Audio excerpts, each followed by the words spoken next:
What are we doing? We're going to Shop 48. Hello there. To go visit the Vapor Trapper boys.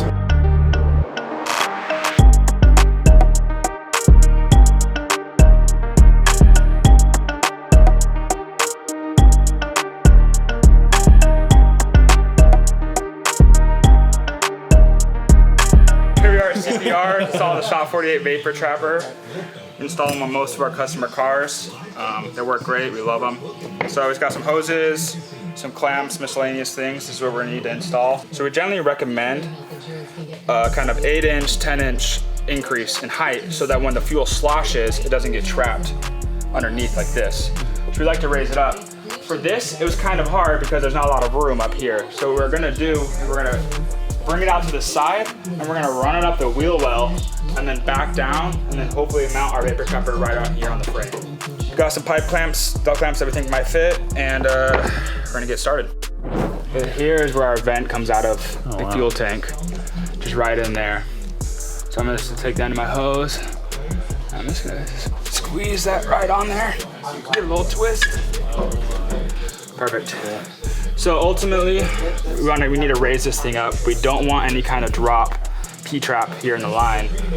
So we're thinking about fitting it right up around here. See if that fits. Looks about right. So I'm gonna take this and just to avoid this dip right here, I'm gonna run this through this hole that was already existing. Hand tighten this for the time being, make sure it all fits right.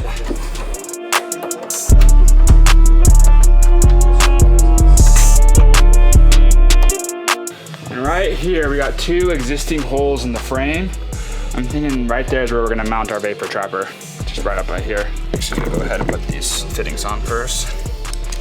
Doesn't matter which side you put them on. I don't know. Whatever you like. For this car, the 41 Chevy, it came and it has a 1/4 inch fitting coming out of the fuel tank.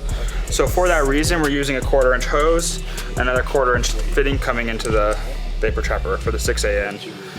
We tend to use 3/8 for everything else because it has more venting power, wider hose. So we're gonna stick with our 3/8 vent coming back out. That being said, generally we'll use just 3/8, but because this car already has a 1/4 inch installed, we're gonna go ahead and use it. So what we're gonna do here, if we ran our 1/4 inch line from the fuel tank all the way up around, we're gonna connect into our 1/4 inch, and we're gonna come 3/8 inch coming out the other side. Right up in there. Okay. Are you want to give me a hand and just hold that? Gotta hold it. All right, we got 2 clamps in there. Still gotta tighten that thing, but it's mounted pretty. I'm just gonna level that up. We got a 3/8 hose coming out right here. We got 1 more little dove clamp that we mounted right up in here, just for our vent line. I'm gonna stick that thing through.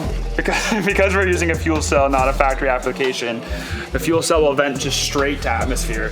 So after it comes out of the Vapor Trapper, we just got a straight line, nothing crazy.